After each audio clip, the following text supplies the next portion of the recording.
So great to be here. And I've got some credential. My green card? Okay, so this green card, not so easy to get. So let me tell you the story. Duke was great at helping me go through the process. I'm Canadian, and the closest place to go was Charlotte for my interview. And what an experience. I can tell the story so many times. Got in on time, sat down, and the interviewer started going through some questions. And then it came to two key questions. Were you a member, he's asking me, were you a member of the Nazi Party between 1942 and 1945? I said, I wasn't born. He said, answer the question, yes or no. So the next question was, are you currently involved in a plot to violently overthrow the US government? And I said, what do you mean currently? Like if I was, is it okay in the past if I was involved? So answer the question, yes or no. Well, whatever, I got the green card. So I'm here at Duke University, pleased to be here.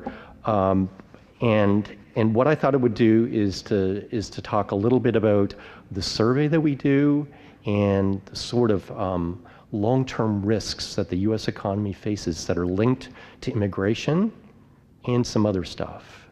Also the offer is open to ask me just about anything that has to do with global current economic events, because my job at the Man Group, which is the second largest hedge fund in the world, that's what they pay me for. So it's a great job for me because it gets me close to what's happening in the real world, and I can bring that into the classroom. And it's, I think, great for the students also. So let me talk a little bit about, I don't want to lose this card, hard to get. So let me first talk about the survey. So I started the survey in 1996. It's a quarterly survey, and it goes out currently to thousands of CFOs all over the world. It started just in the US, but now we've got Asia, Africa, Europe, Latin America. And it is very unique in terms of its scope and the size. So we get maybe 500 US CFOs to respond to the survey every quarter. Now, there are a lot of surveys out there, and our CFOs are very loyal, and indeed have had these great experiences where we often have a guest speaker, and they're not all CFOs, they're sometimes CEOs, and this major pharmaceutical firm, and the CEO, based in Europe, requested to meet with me. And I have no idea what the connection is. So I said, okay, go down to the dean's office, meet with them. And he said, I fill out your survey every quarter. And I just, my jaw just dropped, like this guy is huge, multi-billion dollar firm, and he is actually filling out the survey. And it's kind of, when he talked about it, it was, the motivation was, it's a way for me to give back a little bit to academia rather than just writing a check. And also, he thinks it's important that his view has a voice, a different type of voice, and other CEOs and CFOs. And that's exactly what we do. And it's been quite interesting running this, especially through the financial crisis, because we learned that key government agencies didn't have a direct line to ask CFOs important questions and CEOs. So they were relying upon the banks. So they go out and ask the banks, well, how's the lending atmosphere? And the banks give them some data. and the banks give them their own particular spin. But we're actually going to the people that are trying to get the loans. So we worked with the Federal Reserve, we worked with the White House on a number of things where they planted questions that they urgently needed the answer for in our survey. And we didn't advertise it at all. And it provided a way for the CFOs to communicate directly with the policymakers. So the last survey, actually, we're really on a roll here. 2 surveys ago, we actually put some policy things, trying to push policy back into the discussion that had been out of the discussion loop for quite a while. And the last survey, we had questions on immigration. And let me just give you a flavor of the answers. They're quite detailed. They're on a website. If you search for it's actually the website cfosurvey.org, and all the results are actually there. But the questions were big picture questions and essentially asked 3 things. And number 1 had to do with the ease of getting a green card. And we asked whether students in STEM fields, science, technology, that were graduate students, should they be able to get a green card relatively routinely, like with your diploma? And the answer was that 81% of the CFOs thought that that was a good idea. And when we cut it across different industries, different size of firms, it's all the same, 80% is a very good idea. We also asked about H-1B visas for undergraduates that are also working in science and technology. And again, the number is a little lower, 78% said it should be routine to issue these visas. And as you know, not that many of them are actually issued, so you have to increase the number of H-1B visas. And then finally, we try to get a sense of the entire strategy of our system. So effectively, we have, as you know, a lottery system in the US. Other countries don't have a lottery system. My country, Canada, definitely doesn't have a lottery system. If you can prove that you're going to bring some business to Canada, you are in. If you're going to buy property, you're basically in, and you can be expedited. So essentially, what Canada does is it is part of their industrial policy. So Canada's government is a little different than the US government. It's less laissez-faire, it's more strategic in terms of the government's goals, that even a conservative government like we have right now isn't afraid to come in and block a takeover of a company that is deemed to be strategic in terms of the long-term growth goals of the country. So in terms of those goals, Canada has a policy that is strategic, and the policy for immigration is based upon merit. So they want to add people that they believe will increase the prosperity of Canada. And that doesn't mean that everybody, that is the decision on every single admit. But that's a theme that if you have merit, then you will be able to come to Canada. It's actually interesting, the rules are a little different in the province of Quebec, but nevertheless, it still has that basic theme of merit. So we asked the CFOs about this, and very interesting that 88% of them said that the entire policy, the immigration policy of the US, should be overhauled with an emphasis put on merit rather than lottery. So the CFOs are giving a clear message, and this question wasn't a random question because every quarter we ask what the top concerns are of CFOs.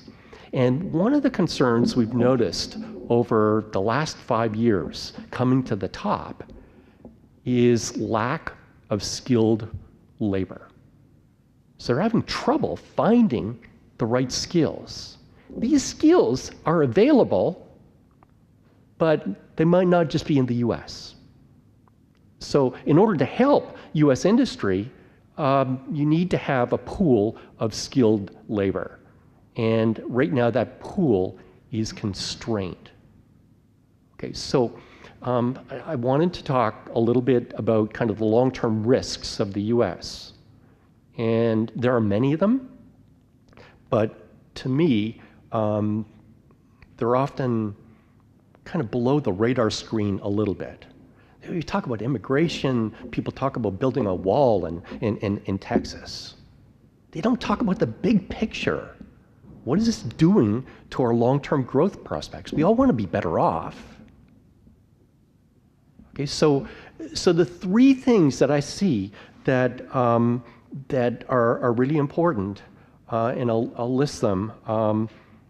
Number one, and this isn't in order of importance, just in order of kind of what I've been talking about.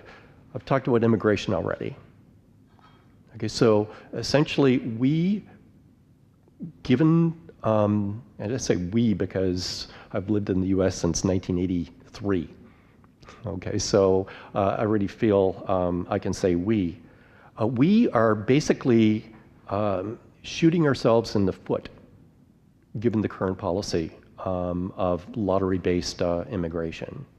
That is not a policy that enhances long-term growth prospects. And we are paying the price, and you can see it all over the place. You can see it in terms of companies offshoring. And I'm not talking about building trinkets, but high technology offsourcing.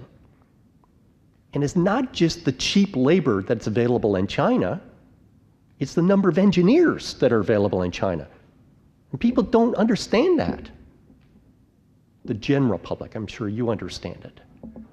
So the immigration policy is at odds with a long-term strategy to achieve growth.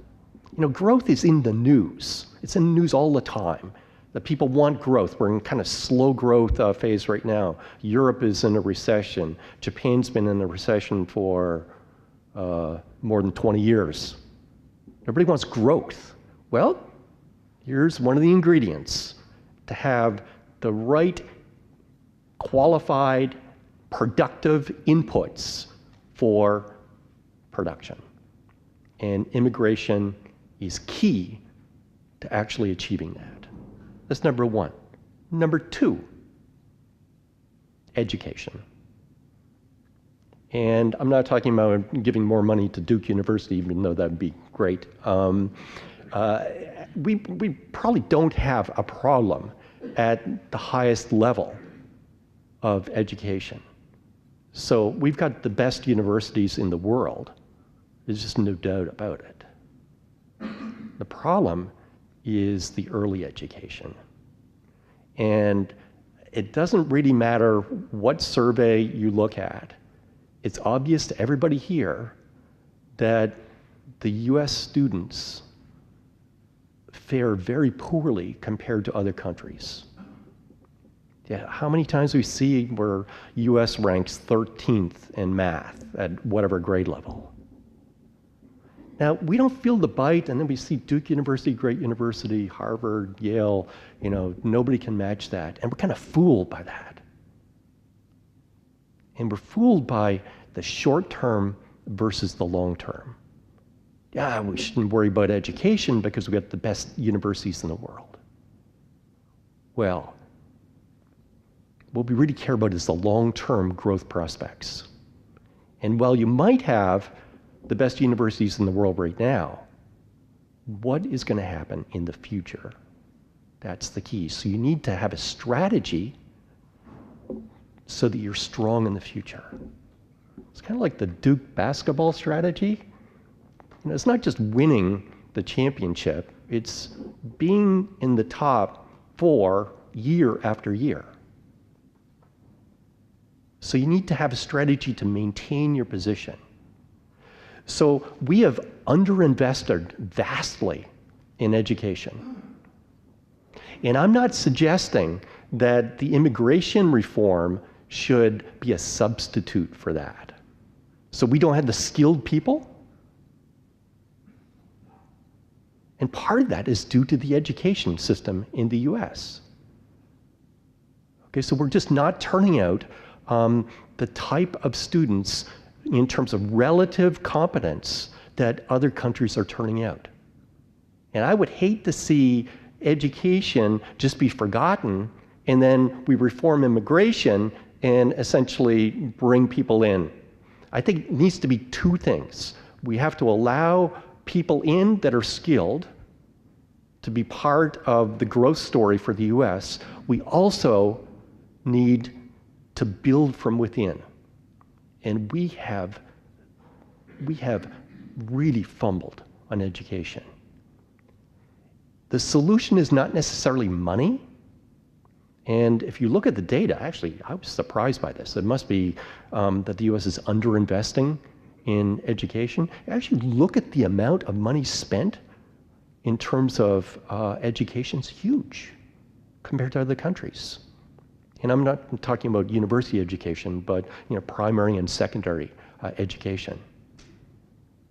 But it's disorganized, there's no strategy, there's huge variance in quality.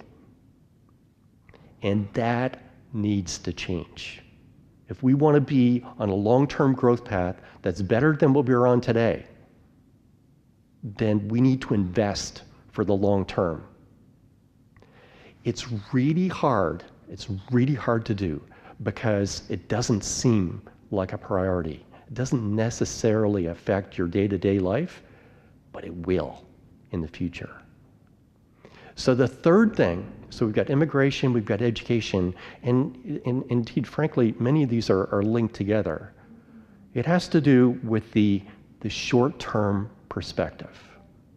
And I'm not talking just about governments, but I'm also talking about corporations. That often what they're focused on, the corporations are focused on, is meeting that earnings target. The government is focused on winning the election in the next 2 years or 4 years or 6 years. So essentially what happens is that you substitute things that are good for long-term value for things that are good in the short term. So you save some money not investing in infrastructure. Some potholes in the road, no big deal. You save some money there and spend it on something else in the short term. And you don't feel it. The average person doesn't feel it. You get kind of used to it. But you sacrifice the long term for the short term. You sacrifice future efficiency for some short-term gain. In the corporate world, it's actually quite serious. So again, I'm in the survey business all of a sudden. So not only do we do our quarterly survey, but sometimes we do special surveys. And indeed, that was part of my motivation getting the survey started in 1996, was this opportunity to kind of reach out in terms of academic research, to reach out to people actually doing business. So let me tell you a story about one of my papers. And we were actually interested in this situation where if you don't hit your earnings target, then your stock price can be severely damaged. So we've all heard of these stories about CFOs and CEOs manipulating their earnings numbers, often illegally, to actually hit those targets, to keep up with what's expected. And this is a quarterly number. So we went out to try to measure, and we were very skeptical we actually do this, measure this in a survey. And it was a survey of about 500 CFOs and CEOs. And we found something that all of the people doing academic research had not realized. And it was a shocking finding. And it's one of the most cited findings that I've got in my research resume.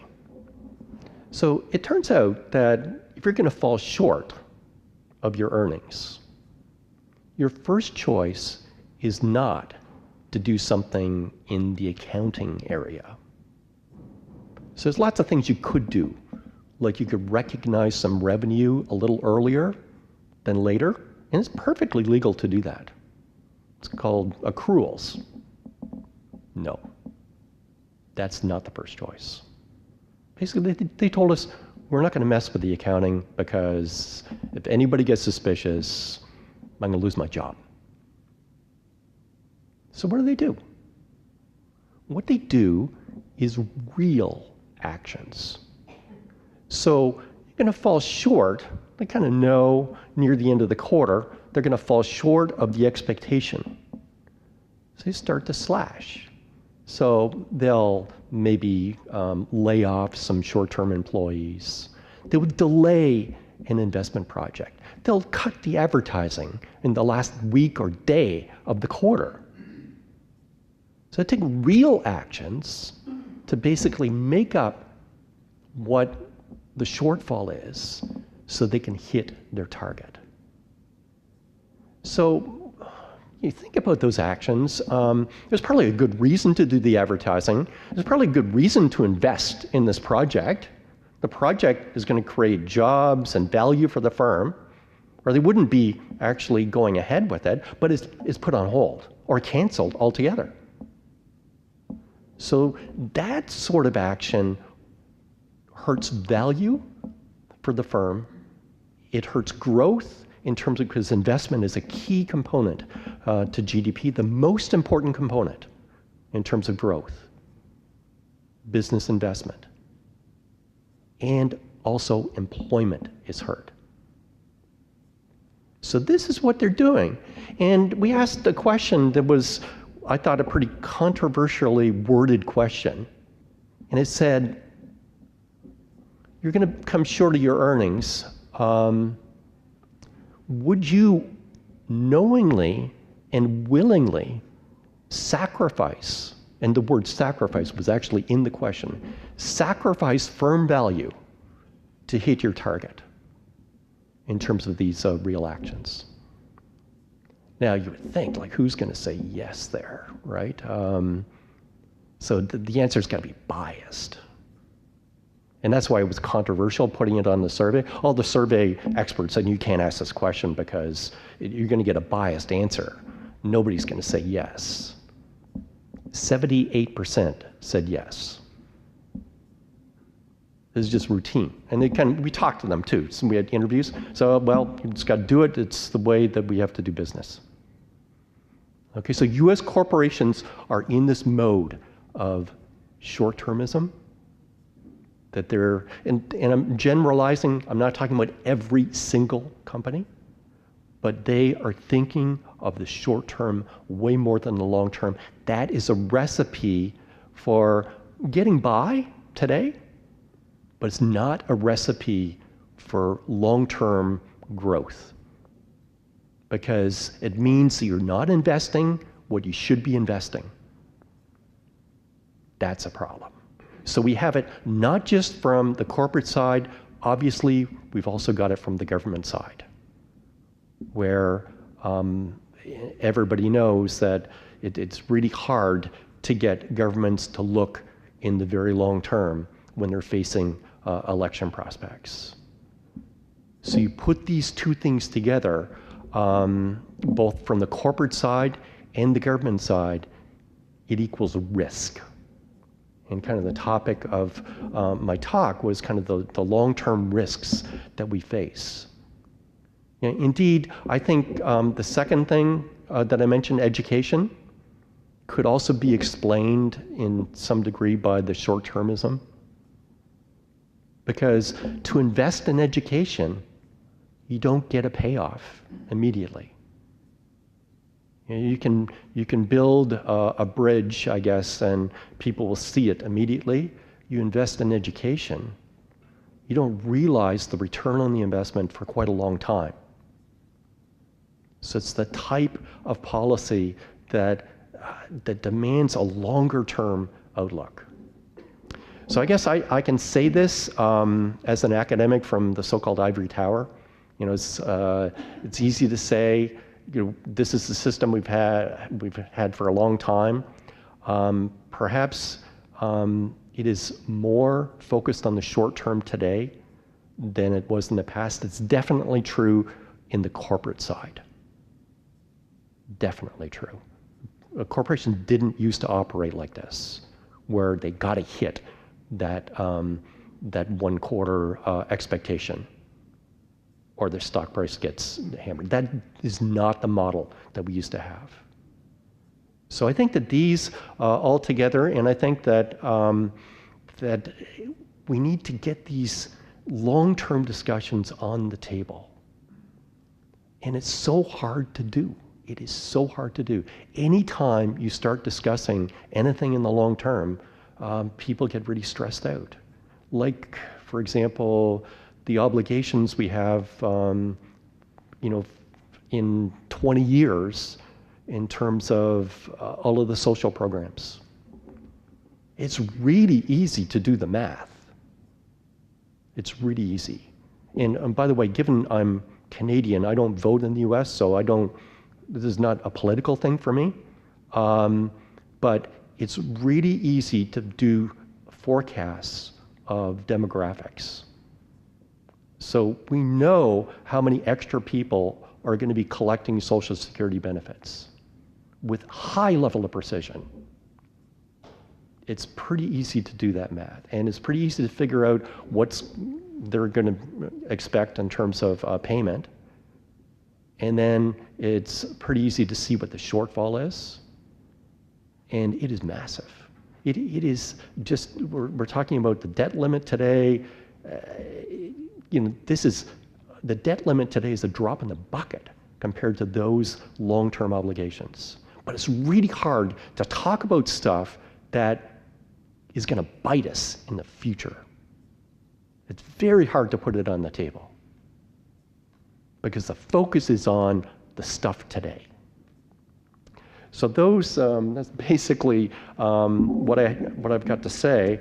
I will be more than glad to take questions on the survey or just about anything you want to ask. Well, almost anything. I know we're running up against our time, but is there maybe one question for Professor? What's the cause of the focus over time on the short term in the business sector? I understand the political sector, but in the business. Well, I think that a lot of it is complexity, and firms are so much more complex today that everybody focuses on just like one thing, the earnings number, just one number. So you can collapse a company into one number. Now, that's generally true. There are some other special exceptions. So for Apple, it's not just the earnings number, it might be the launch of a new iPhone. So there are exceptions, but for most firms, you're looking at a single number, and it's really important. So why is it? And then there's this culture of people realizing that that number is manipulated. And everybody does it. Whether it's accruals or these real actions, everybody knows that everybody does it. So then you get into an equilibrium such that, let's say the people expect you on the street to make 60 cents a share this quarter. And you come in and report 59 cents. That's pretty close, right? Wrong. The stock price could drop by 25%. So why? So we're curious about this. So we asked some people directly, what's the story? So it doesn't make any sense. People expected 60 cents. You come in very close, 59, but then your stock price drops by 25%. So we got the same story from a number of people. So basically, the story is that everybody manipulates their earnings. And everybody knows that everybody manipulates the earnings. If you can't come up with 1 cent of manipulation to bring it from 59 cents to 60, you must be in terrible shape. So you like scraped to try to get as much as possible. You could only come up to 59 cents. So it's got to be something else. It's, one person said, it's like cockroaches, right? You see one, but you know there's a dozen behind the wall. So that 1 cent is that single cockroach. So we're in this situation, this equilibrium where the number is essentially not that meaningful, but then people got to hit that number. If you don't hit that number, then you're punished. And I think it's a very bad equilibrium. I actually suggested to one CFO, well, why not do this? Suppose your real earnings are, without manipulation, are 59 cents. The street expects 60 cents. So why not actually go into the quarterly conference call and say, well, we're 59 cents. Oh yeah, by the way, we could have easily done these 12 different things that are perfectly legal to do under generally accepted accounting principles, and we would have a range of earnings from 55 cents to 65 cents. But we decided not to do those 59. Seem reasonable? No. Person said, if I did that, I'd be fired. And you're really naive, Professor Harvey. So we're in a sort of culture where people are spoofing all the time. And it's not just corporations, right? So the spoofing and shenanigans, especially going on in Europe right now, it's remarkable, just remarkable. That we really don't know what's going on, and indeed, some of the policymakers don't know what's going on either. You know, that just a little side thing, these banks that have been closed in Cyprus, did you know that the branches were open in London? So all you needed to do is to get to London to withdraw your money, or actually just make a phone call to somebody to do the manipulation in London, whatever you need to do. The policymakers don't know the banking system. It's stunning. Or how can you have a country like Luxembourg that has bank assets that are 13 times their GDP? There's no bailout. They can't do anything. 13 times GDP. So US is 150%. They can do stuff.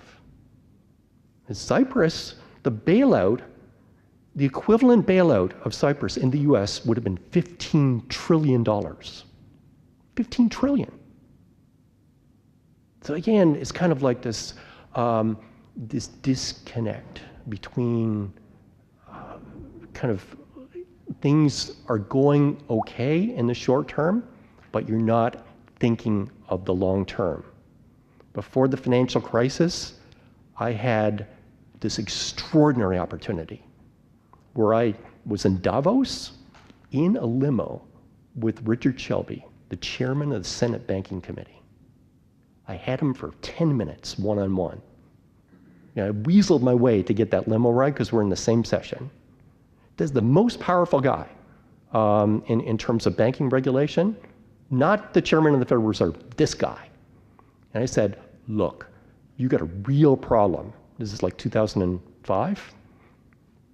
We're gonna have a massive crisis unless you do something. Oh no, we're having great growth right now, I don't wanna do anything.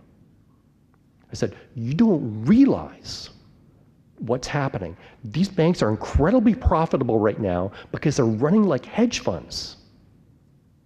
And they can do it, they can borrow cheaply because you're guaranteeing all their deposits. They're using these cheap deposits to finance incredibly risky activity. As well, it's not really true. We're, I said, look, I'm not asking for more regulation. I'm asking for you to at least assess the risk, figure out what they're doing, the leverage that they're taking. These are quasi-government institutions. When you guarantee the deposits, deposit insurance, effectively they're quasi-government institutions. So you need to understand the risk because it's not just the short term, it's the long term. So I tried my hardest, and he said, well, maybe we should have you to Washington to talk about this. I never got the call until it was too late. Too late. So again, it's frustrating because as I said, a lot of this is information, there's complexity, and sometimes we focus on very narrow things like the profitability of the banks. We don't have a banking problem. The banks are very profitable. Then all of a sudden we have a banking problem because we're not looking kind of beyond this quarter or this year's profit as to what could happen in the future, kind of risk management sort of stuff. Okay, that's the one question. Thank you. Go ahead. Please join me in thanking Professor Hart.